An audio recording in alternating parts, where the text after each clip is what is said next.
What's up, guys? My name is TB, and today we're talking about Sword Art Online Season 3, Episode 3. And it seems like the story is kind of taking a back seat right now. Like, they're trying to focus on world building and, like, who's around and what are they supposed to be doing. Like, what are their goals? What are their aspirations? Like, right now, we only really have been introduced to Selka, Kirito, and Yu-Gi-Oh in this world, this underworld that they're in right now, and it seems like not much is going on to progress the story of where these guys are actually trying to go and what are they trying to do by the end of like this season of the end, or like what is their end goal? What are they supposed to be doing right now? It seems like the main focus of every episode is just let's cut down this tree.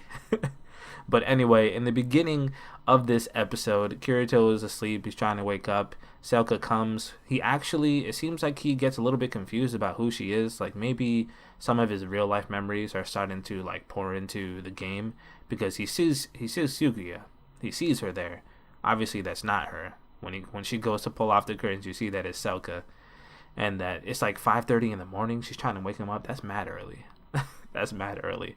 But the first thing that he does after this scene is goes to Yu-Gi-Oh! And where are they? They're at the Giga tree again. Like they're trying to cut this down. I understand that it's Yu-Gi-Oh's like his calling is what he's got to do. But like, does Kirito have to be with him no matter where he goes every day? Last episode that he says he's probably gonna need Yu-Gi-Oh's help to get to the Central City because that's somewhere where he feels like he needs to go. But right now he's just trying to find out like what he's supposed to be doing in this game. How's he gonna get money? How's he gonna get items? How's he gonna get the things that he needs to get to where he's supposed to be going? Which he didn't even know where. He starts asking questions, which I'm glad that he starts asking questions. Some of the questions that I was asking, like he was wondering who Selka is. Yu-Gi-Oh says that Selka is Alice's little sister. That's something I thought that was true because of the way that she looks. She's got the blonde hair, the blue eyes, and just the overall look at her looks very similar. Obviously, Alice had way like brighter blonde hair. Her hair is kind of a little bit darker, but I digress. After this, Yu-Gi-Oh starts to talk to Kirito a little bit about what's been going on in the village. Apparently, there's been some goblins who have been like kidnapping people and stealing children and just like doing some crappy goblin things. And that's when they mentioned a little bit more about like skills, sacred skills and things like that. Kirito says, have you been able to bring anybody back to life with these skills? And Yu-Gi-Oh's like, no, I don't think there's anything like that. But Alice did mention the fact that you can heal people or like make their life decrease at a slower rate, which I'm thinking is something like a potion or a healing spell or something like that to make sure that you preserve their life a little bit more. That's cool. He starts talking a little bit more about how that works. It's a little weird, to be honest with you. It has nothing to do with like HP or MP.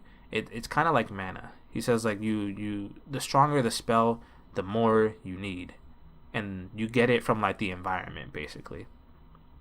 It's weird. I feel like they could have done a little bit of a better job explaining how these sacred arts or how these spells basically work. But he does his best. Kirito asks Yu-Gi-Oh, is there anything else besides this axe that you could try to use to cut down this tree? Because if you remember in the first episode, light effects and sword skills are a thing in this world. When Zinc, I remember his name now, when Zinc asked him, to show your skills, you say you're a swordman, he was able to cut down that piece of wood with that, random sword that he had, and it seemed like he was able to use the effect. Similar thing happens when he goes to chop down this tree. Yu-Gi-Oh brings the blue rose sword that we saw in the first episode. It took him like 3 months, he said, to bring this from the cave back to the shed where he keeps this freaking axe. It's crazy. That takes a long time. Like, I don't know if I'd be able to bring something every single day and then not even be able to use it. Because he says, I'm not able to wield the sword like you, but he was able to take 3 months to bring it all the way over there. It's made out of some kind of like weird material. He's expressed that it's like a holy artifact or like a god artifact or something like that because of the material that it's made out of. Looks like it's made out of ice or silver or something like that. Anyway, they check the tree's life before Kirito goes to attack it. When he goes to attack it, you see him use this light effect, this sword skill, whatever they want to call it. It's on the blue rose sword before he attacks it. He attacks it, and he only does 1 damage. The sword gets stuck in the tree, so like he doesn't hit the spot that's been hit like through hundreds of thousands of years or whatever with this axe, but he hits right above it and it gets stuck in the tree. He wants Yujiro to give it a try. Again, he's like, nah, man, it's not for me. So Kirito says he's going to give him some pointers, gives him some pointers, and he looks like he takes a pretty substantial hit, a swing at this tree, except for it doesn't hit the right spot again. And something different that Kirito did that Yujiro didn't is use the light effect, the sword skill. You don't see that when Yujiro takes a swing. He just takes a swing, and then that's it. That's all you have for that, that part of the episode. Right after that, it seems like Kirito goes back to the church. It seems, like the way that the episode is set up is like he wakes up, he talks to Yujiro, they're at the tree, he goes back to the church. Like, not much else happens besides these couple things. While he's, taking a bath, he starts thinking about like who Alice was, because apparently he thinks that everyone around him is an NPC, right, or an AI. But Alice was able to do something that you're not supposed to do, which is violate the taboo index. And if he doesn't, like, Kirito's, I feel like his character has really grown for a while, because you realize that, he has his own goals. He has something that he wants to do. He wants to get to Central City, but he's not going to make Yujiro violate the taboo index in order for him to get there. Like, he wants his help, but he's not going to, make sure he forsakes his calling or, like, really makes him do anything that he wouldn't really want to do.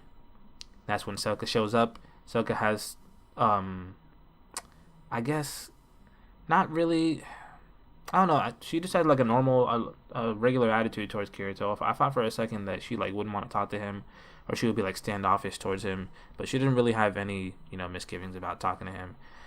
He asked her about her sister, and she's surprised that Yujiro even told Kirito about her sister, because apparently when everyone looks at her now, not just Yujiro, just people in the village in general, they kind of like, they always think that they're going to see Alice, and she's tired of people looking at her as if like they're trying to see Alice and not seeing her for her. Like, she's always being compared, and she's always like just being like, oh, I remember when Alice was here, you remember? Like, yeah, she's her sister, she remembers. Like, that gets her upset that she's always being compared, or almost like she's being blamed for something that was out of her control. Kirito comforts her for a little bit about that, and then she asks a very strange question, which it's strange to me why no one told her why she was taken by the Integrity Knight. She knows that Alice was taken by the Integrity Knight, but she doesn't know why. Kirito tells her why, and it's obvious what she's trying to do. She's trying to go, like, to find out what's so special about this place. Like, what's so bad about doing what my sister did? She goes to do that. So the next day, the nun is looking for her, and Kirito's like, yeah, no, I haven't seen her since last night. Then he talks to Yujiro, and Yujiro said, no, I haven't seen her at all. And then they deduce basically that they need to go to the End Mountains, the name of the episode, and see what's up, because like that's the only place that she could have gone to. That's the last place that Kirito talked to her about, and she hadn't been seen. She's always chilling out in the church, I'm assuming, doing her duties or whatever it is that she does. Something interesting happens before they enter the cave, though. Yujiro says, the system called the luminous thing. He does the same thing that Alice did in the first episode, so they can have light, so they can traverse the cave. And Kirito's like, do you know what the meaning of that word is? And Yujiro's like, yeah, it's just a spell that you use that is blessed by the gods that allows you to do things that you wouldn't normally do. But it's like a small scale spell. And Kirito's like, all right. He just kind of just brushes it off, because like he's showing signs that he knows more than Kirito thought that he knew, which he does. He didn't know how to do that when he was younger. Now that he's older, I'm guessing he knows how to do bigger scale spells than just the luminous one. They go inside the cave, and they find the goblins. These goblins look kind of like fearsome. Like, they don't look like low-level creatures. They look like they're ready to kill. And to be honest with you, Kirito didn't have a sword. I'm pretty sure Yujiro didn't have a sword. I don't know how they're gonna get out of this situation, but they see Selka there. She's tied up, and she's there. I'm assuming they're gonna take her away somewhere. They said they were gonna try to sell them. That there's no point in trying to sell Kirito and Yujiro, because they wouldn't go for any money. So they're gonna try to kill them. They're gonna have to fight in the next episode, because this is where the episode ends. And it seems like Yujiro, he's like frozen with fear or like terror or something like that, because like you see the look on his face. He's not ready to fight, man. He's not ready to fight. And that's kind of what I meant by in the beginning of the review, that the show is taking a slow and steady pace to develop the world that they are currently in, instead of focusing on what is the point, why are they there, the story and stuff like that. Because for these past 3 episodes, where have we been? In the village. What has the focus been? Yu-Gi-Oh and Kirito and this tree, and that's it. Hopefully we get a little bit more next week, and hopefully people don't get triggered that there's goblins in this episode, because right now everyone's going crazy over Goblin Slayer. Hopefully you guys enjoyed this episode, and hopefully you guys enjoyed the review. Let me know what you guys thought if you're watching Sword Art Online Season 3, and I'll see you guys next week. Bye-bye.